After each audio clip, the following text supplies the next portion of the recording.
B part प्रथम वर्ष के सभी विद्यार्थियों को आज का सुप्रभात नमस्कार।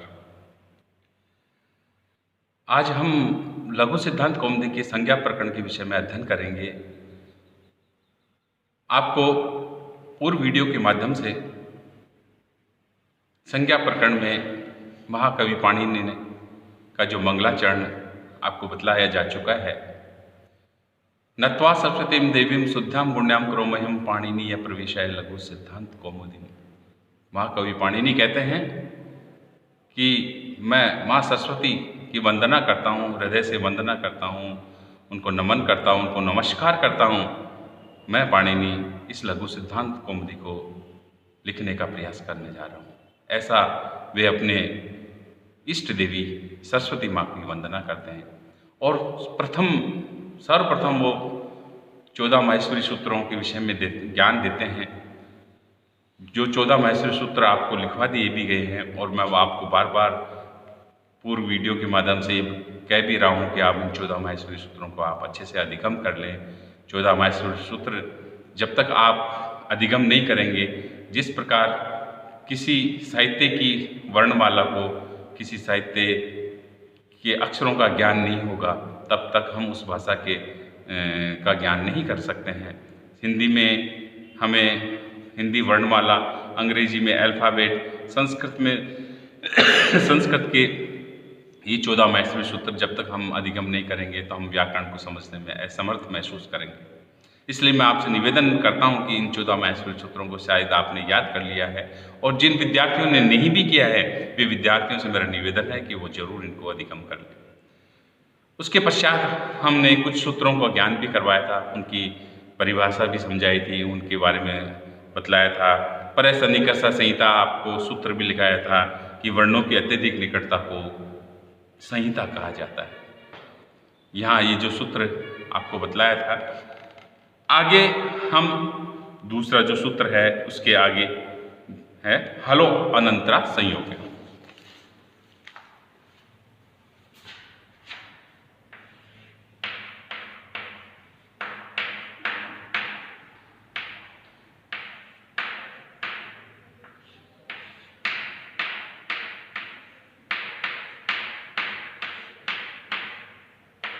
हलो अनंतरा संयोग।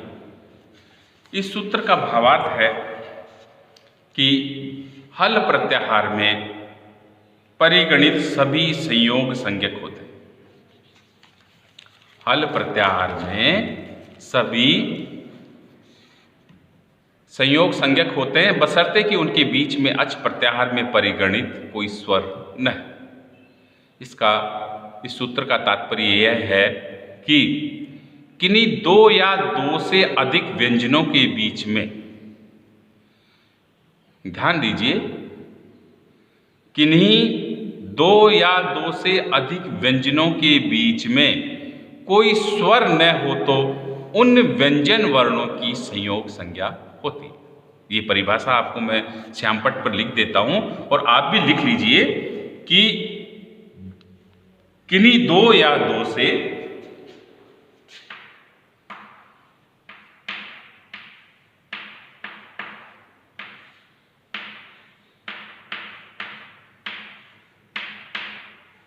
किन्हीं दो या दो से अधिक व्यंजन वर्णों के बीच में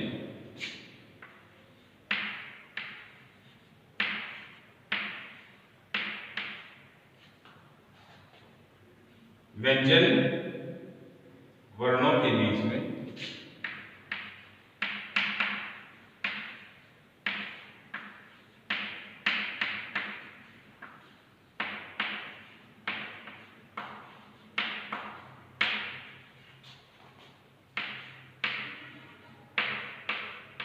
बीच में कोई स्वर वर्ण न हो तो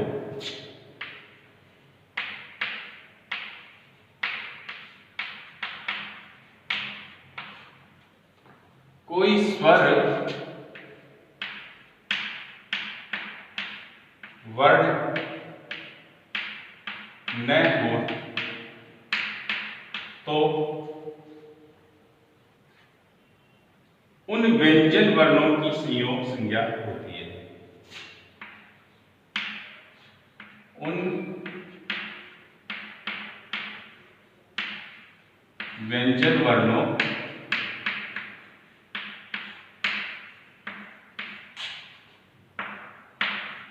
की संयोग संज्ञा होती है।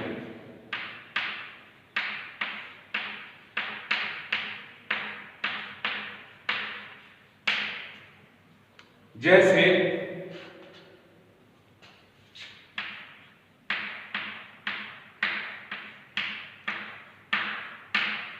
सरस्वती,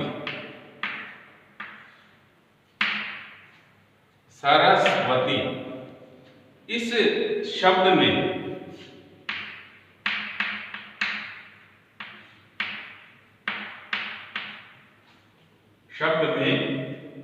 स तथा व,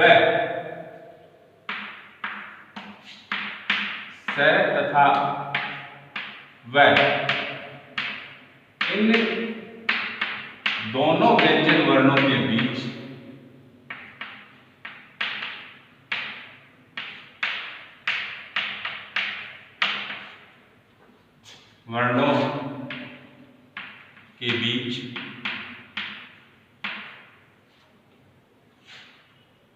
कोई स्वर नहीं है।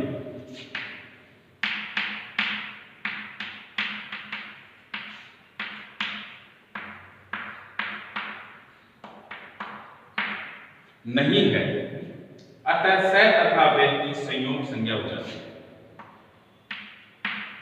अतः स तथा व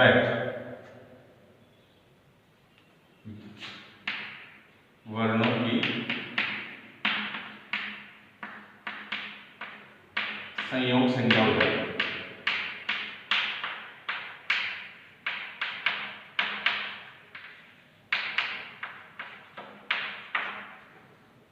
तो हलो अनंतरा संयोग है, किन्हीं दो या दो से अधिक व्यंजन वर्णों के बीच में कोई स्वर वर्ण न हो तो उनकी संयोग संज्ञा होती है। जैसे सरस्वती शब्द हम लेते हैं तो सरस्वती शब्द में स तथा व इन दोनों व्यंजन वर्णों के बीच में कोई स्वर वर्ण नहीं है। कि स है वो आधा अक्षर है, उसमें स्वर नहीं है, इसलिए हलंत लगा हुआ है और आधा स लिखा जाता है, इसलिए इन दोनों वर्णों की संयोग संज्ञा हो जाती है। और ये जो संयोग संज्ञा होती है ये हलो अनंतरा संयोग है, इस सूत्र के द्वारा होती है। ये सूत्र बहुत इंपॉर्टेंट है, इसलिए आप इसको अच्छे से इसकी परिभाषा याद रखना है और इसके विषय में भी आपको जानकारी दें। फिर अगला जो सूत्र है हमारा वो है सुप्त तिगंतम पदम। अब इस सूत्र को पढ़ने से पहले हमें ये जानकारी ले लेनी चाहिए कि पद किसे कहते हैं।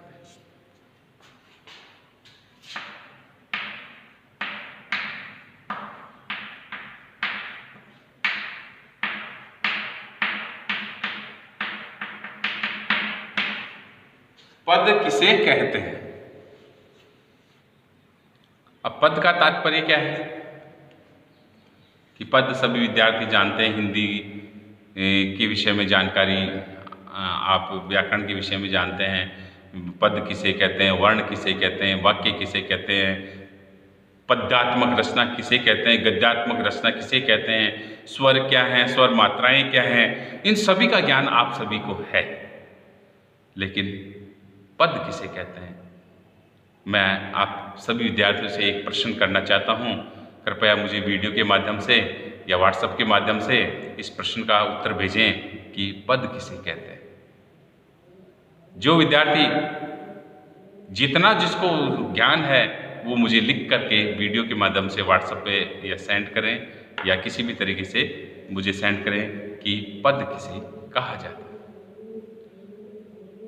क्योंकि पद के विषय में कोई नई बात नहीं है, सामान्य सा है कि वर्ण का कहो, अक्षर कहो, अक्षर से शब्द कहो, शब्द से बहुत सारी चीज़ें बनती हैं। शब्द से शक्तियाँ बनती हैं, शब्द के अर्थ भी बनते हैं, अर्थों से वाक्यों की रचना हो जाती है, वाक्यों से तो बड़े बड़े पद रचे जाते हैं, पदात्मक के साथ साथ गद्य रचनाएँ भी हो जाती हैं और बड़े बड़े नाटकों का निर्माण भी हो जाता है। तो फिर आगे निरंतर गति होती रहती है। लेकिन एक सामान्य सा प्रश्न है कि पद किसे कहते हैं। आज के लिए इतना पर्याप्त है। धन्यवाद।